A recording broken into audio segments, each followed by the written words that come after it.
Hello, I'm Fred Wasbrock. Today's date is July 7th, 2000, and I'm conducting an interview with Bob Barker in Hollywood, California. Bob, we'd like to take about 15 minutes to interview on your early years. What was your name at birth? Robert William Barker.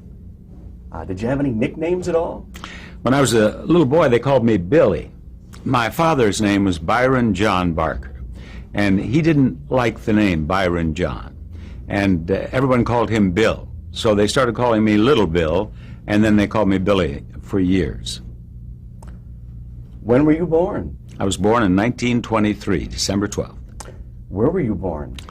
I was born in Darrington, Washington, but my mother said it just happened to happen there. My father was the foreman on the High Line, the electrical High Line, through the state of Washington. And my mother and my father were living in a tent city out there on the job. And I was going to be born. So they took my mother into Darrington, and I was born in the doctor's home there. And my mother stayed there for a couple of days and went back to the tent city, and I've been living in a tent ever since. Where did you grow up?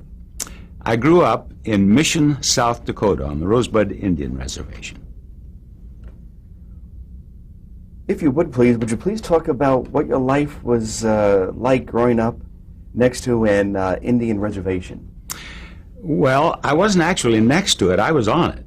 I was only 8 miles from the town of Rosebud, which was the agency where they had all of the administrative buildings for the government there on the Rosebud. It was a town of 200 people called Mission. It was 35 miles south to Valentine, Nebraska, and that was the nearest movie.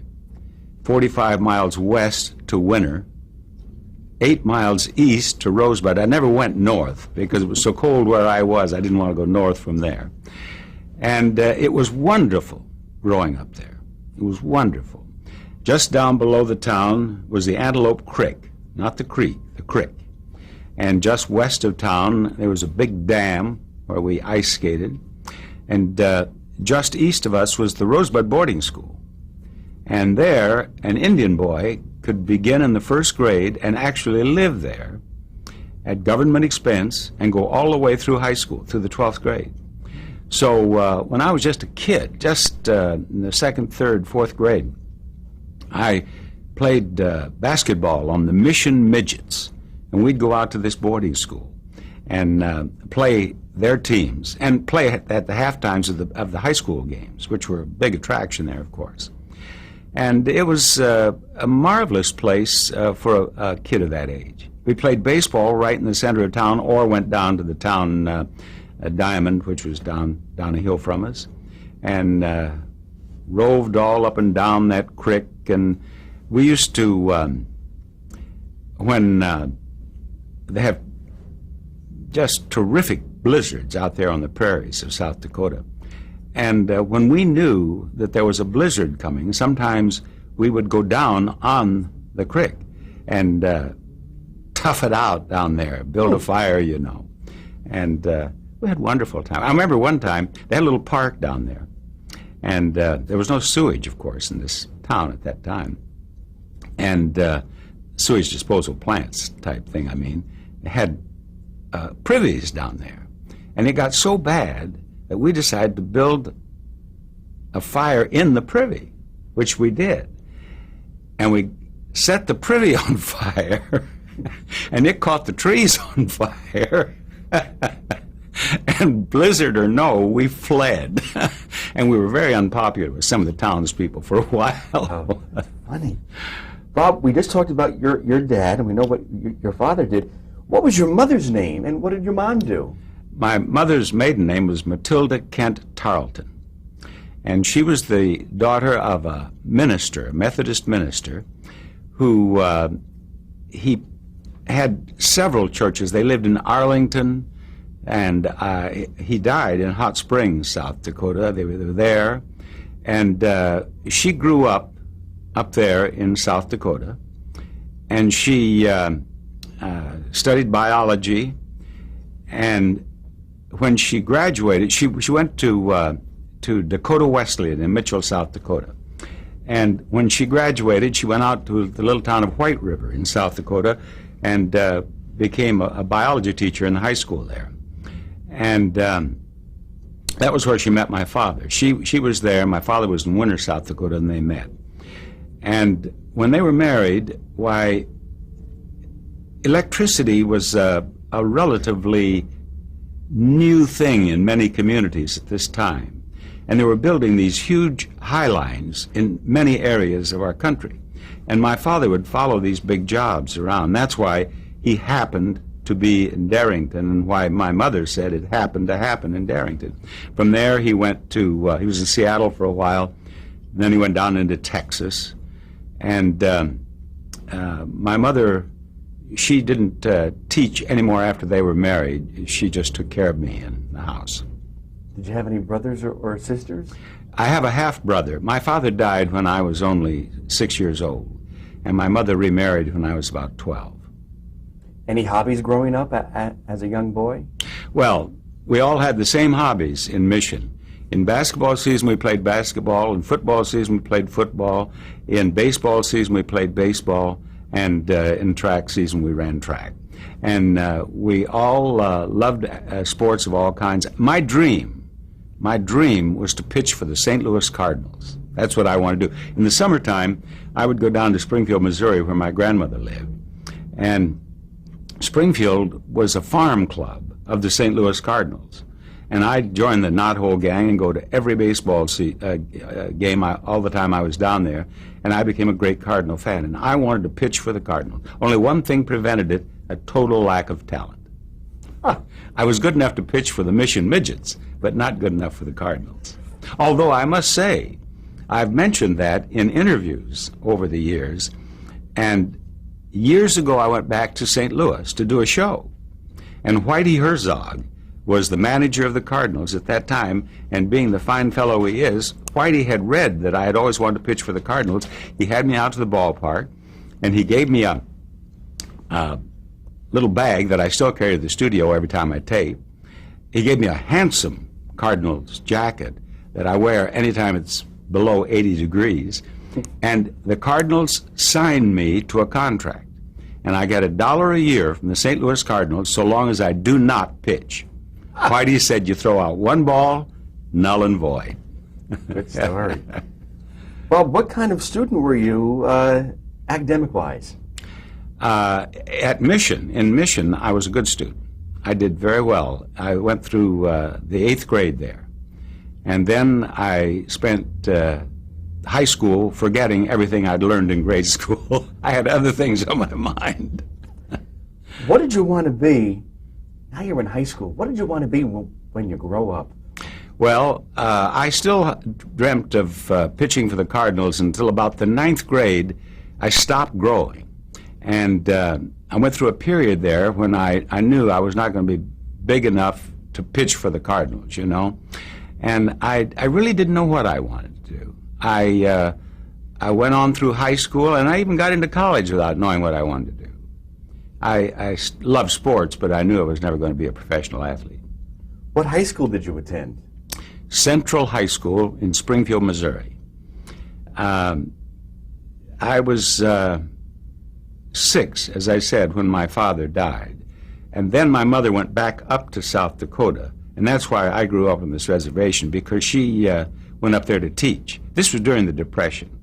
And here was a woman of about 31 or 32 left with a 6-year-old child and had to earn a living during the Depression. And my father had a brother in Mission, and he helped her get a job teaching up there, and she became the principal of the high school and ended up as the county superintendent of the Todd County schools there in South Dakota. And she wrote a history of South Dakota called Our State for 6th graders, which was used for so many years that when I was the host of the Miss USA pageant, I had several Miss South Dakotas tell me that they'd studied my mother's history book. Oh, great stuff. Yes, I was very pleased. And then I went, when my father died, my mother went up there, she remarried, And she and my stepfather moved down to Missouri, and so that's why I went to high school in Springfield. And did you attend college? Yes. And what was the college name, and what did you study? Well, I played basketball in high school, and I played. I got a basketball scholarship to Drury, D-R-U-R-Y, Drury College, which was just across the street from where I'd gone to high school. So I went over to Drury. On a basketball scholarship? On a basketball scholarship. What was your first job, Bob, out of college? Out of college? Yes, sir. Well, it would be as an announcer at a radio station, but I started working in a radio station when I was in college. I went to college for 2 years, and then the United States went into the War of 1812, into World War II, and I became a naval aviation cadet. And when I got my wings at Corpus Christi in about 1944, it was, I guess. It was 45. I got the wings in 44, and my wife and I were married in 45. As soon as I got my wings, my high school sweetheart and I, Dorothy Jo, were married. And I was in Florida for a while in training, and she was with me, and we loved Florida. And finally, I was checked out in the Corsair. I was a fighter pilot. I was checked out in the Corsair, and I did my qualification landings on the carrier, and I was ready to go. So they put me in a fighter pilot pool at Grosse Ile, Michigan, Naval Air Station, and I was awaiting assignment to a seagoing squadron. And the enemy heard that I was coming out to the Pacific, and that ended World War II. Now, you've probably heard about the atom bomb, but this is an educational interview. The truth is that that was the end of World War II. So I got out of the Navy, and I went back to Drury. And I wanted to get a job. And I was thinking about going out to the airport and getting a job possibly as a flight instructor. But I heard about the manager of a radio station who was crazy about airplanes. He had a little airplane of his own. He loved to fly. And when I had been in high school, I had done some work on a public address system at football games. And a high school teacher had told me that I'd done a pretty good job, and then I could possibly be a radio announcer if I wanted to. But I didn't think anything more about that because I had other things on my mind in high school. But it came back to me then, and I heard about this fellow who was so crazy about airplanes. So I put on my naval officer's uniform and my wings of gold, and I went down to this radio station and applied for a job. And his name was G. Pearson Ward. And Pearson Ward and I talked about airplanes for 30 minutes, 45 minutes, and I had my first job in radio. I was writing local news and doing a 5-minute sportscast. The sponsor was Hires Root Beer. I used to start the sportscast, I'd say, "Hires to you." And sales plummeted. Well, so that was my first job. And what was the Actually, my first job was pumping water, because there was no water system in Mission, South Dakota either, was pumping water for Shorty O'Connor's restaurant. That was my first job. What was the station's call letters, and what's town or what city? The station was right there in Springfield, Missouri, KTTS, Springfield, Missouri. And there was another station there, and their call letters were KWTO. And there was an announcer on there at night who'd say, "KWTO, keep watching the Ozarks, Springfield, Missouri." And we had an announcer named Ted Tucker, who was not embarrassed to take a drink. And one night I was in a good mood, and I said, "This is KTTS, keep Ted Tucker sober in Springfield, Missouri." And my wife and I left Springfield soon after that. Bob, while you were at the station, what kinds of shows did you do?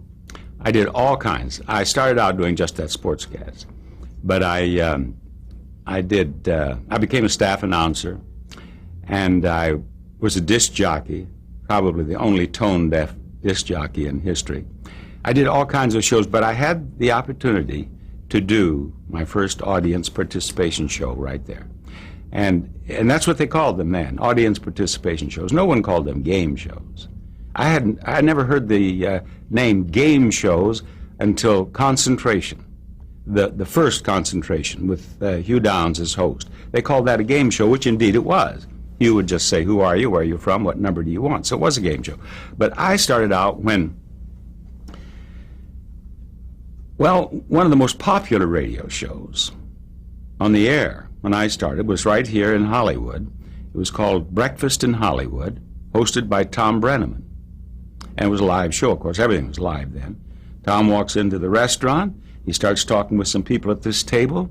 If he gets something, if they're funny or characters or interesting, he'd stay with them. If not, he'd go over to the next table, he'd talk with them, and that's all it was. But it was charming, and it was interesting, it was fun, and it was popular.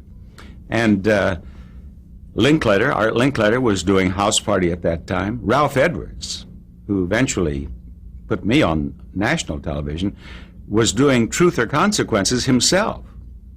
And he was great. Jack Bailey was doing Queen for a Day. And it was based on people. These were people-oriented shows. Queen for a Day was 4 women telling Jack why they wanted to be queen for a day. And eventually one of the contestants told a sad story in one, and so everybody started telling sad stories. Now it was a contest to see who could be the most pitiful, have the most pitiful story. And here's Jack. He's taking his handkerchief. That's all right, dabbing their eyes. There's a tear there, darling. That old Jack will get you through. And he'd make it fun and funny. He was wonderful. And it all was based on people and their personalities. And it was called audience participation. And that's the first show I did. It had my debut was rather unique. I'd never studied speech. I had never studied drama. I had never been in a school play. I'd never been before an audience. And I was on duty there as the announcer. And Ted Tucker, bless him, didn't show up. He was going to host a show that he'd been doing, and he didn't show up. And G. Pearson Ward came in to me. He said, Bob, you've got to go in there and do that show. Well, I didn't even have time to get nervous. I'm out there doing it live, you see. We had to get it on the air. And when it was over, Dorothy Jo, my wife, she said, that's what you should do. She said, you did that better than you've ever done anything else. She didn't say I was good. She just said I did it better than I'd ever done anything else. And I loved her so much and had so much respect for her opinions, why, I thought, well, maybe she's right. And I started trying to build toward a national radio show. It was before television. And here I am, about 50 years since that, still coming through those doors. And that seed was planted right then and there. Then and there. For what you do now, unscripted shows. That's right. I have never done, well, they scripted the beauty pageants to a certain extent, and then the Rose Parade was scripted. But the 2 shows that I have done, Truth or Consequences and The Price is Right, are real audience participation. They are throwbacks. Even The Price is Right, it still looks like the 70s. Nothing's changed. The set's the same. Still have the old-fashioned running lights around the screen when we come on. And the audience won't allow us to make changes. They don't want changes. They want it left. Sometimes when I'm talking with them, I'll say, we're talking about, we're going to do something about the set. No, don't touch the set. That's the one I've watched for 20 years. We keep it that way. And our shows, both of those shows were people-oriented, and I had the opportunity to work with people, which is how I've made a living. I'm going to talk a lot more about The Price is Right because there's a few great questions that we'd like to ask. But now let's go to WWPG, Palm Beach. WWPG. What? I take it then that was your next job in radio, or what was your next job in radio? WWPG was the next job. As I mentioned, after I got my wings, Dorothy Jo and I were married, and I was stationed in DeLand, Florida for a while, and I was stationed in what was then Banana River Naval Air Station, but is now Cape Canaveral. And as I said, Dorothy Jo and I loved Florida. So when I graduated from college, Dorothy Jo had gone ahead and got her degree while I was in the Navy. We decided that we'd make a move, we'd go to Florida. We love Florida. So it was my vacation, and she was out of school for the summer. She had been teaching school while I went to college. And we went down the coast of Florida, and we saw this beautiful little station, WWPG in Palm Beach. And I said, I'm going to go in there and see if I can get a job. So I did, and I was hired. And Charlie Davis was the manager and owner. And he got Dorothy Jo a job teaching in West Palm Beach High School. And we lived there for a year. And we loved it. We loved it. But we knew that if I were ever going to do anything on a national level, I had to be out here or in New York. And we thought California is going to be a lot more like Florida than New York, so we headed west. At this point, were you and Dorothy Jo married? Oh, yes. Yes, we were married, and I got my wings. We'd been married for 2, 3, 4 years by then, yes. Did you, at WWPG, did you do any audience participation shows? I didn't do what we would describe as audience participation, but I was the news editor as well as the staff announcer. So I did a lot of interviews. I did a lot of conversation type things.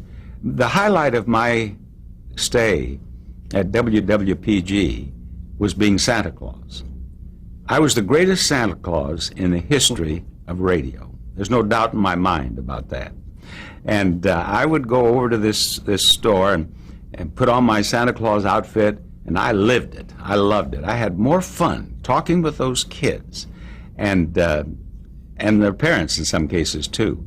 And we had got lots of laughs. We got mail from more adults than we did kids. I could have, if Christmas were year-round, I could have made a living as Santa Claus. That's great. And Bob, you and Dorothy Jo knew, hey, if you want to make the big time, it's either New York or L.A. You like the sunshine, so you moved now to L.A. And would you be so kind to tell us what year you moved to L.A. and why did you move to L.A.? Well, we moved to Los Angeles because we knew that this was a huge radio center, and the radio center as well as New York, but we chose California. And we came out here in August of 1950. And I was a prime candidate to starve. I did not have a job out here. I did not have an agent. I had no contacts whatsoever. And I understood that there were 3,000 radio announcers walking the streets of Hollywood.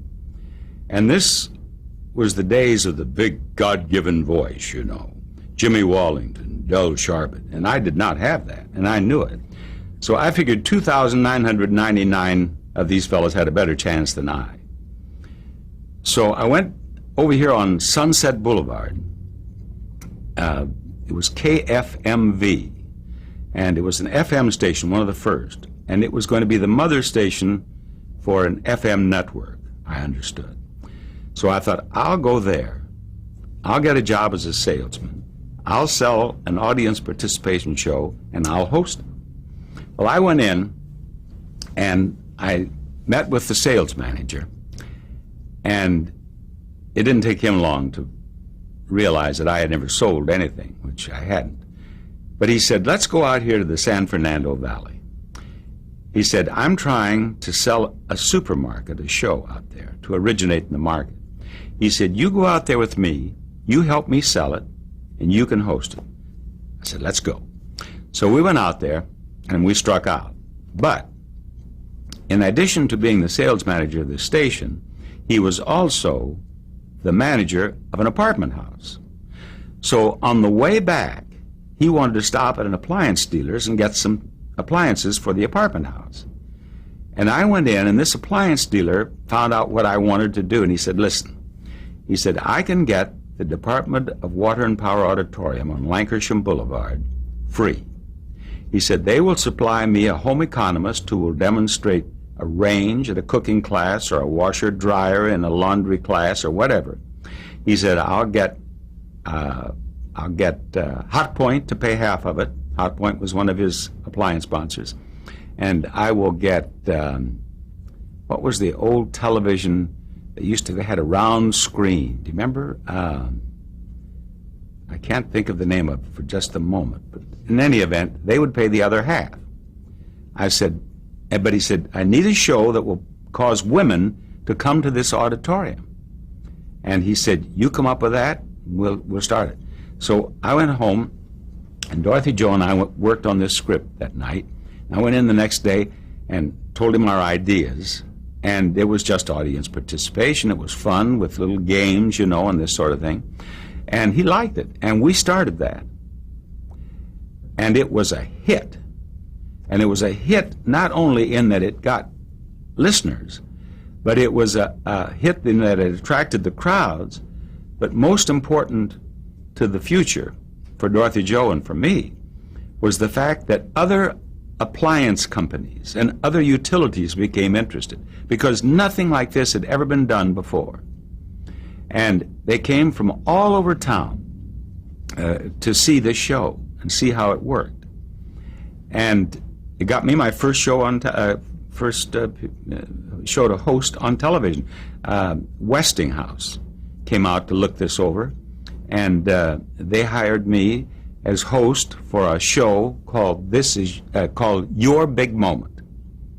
And I remember I would come out, I'd say, welcome to Your Big Moment, the show that gives you, if you have the talent, your big moment on television.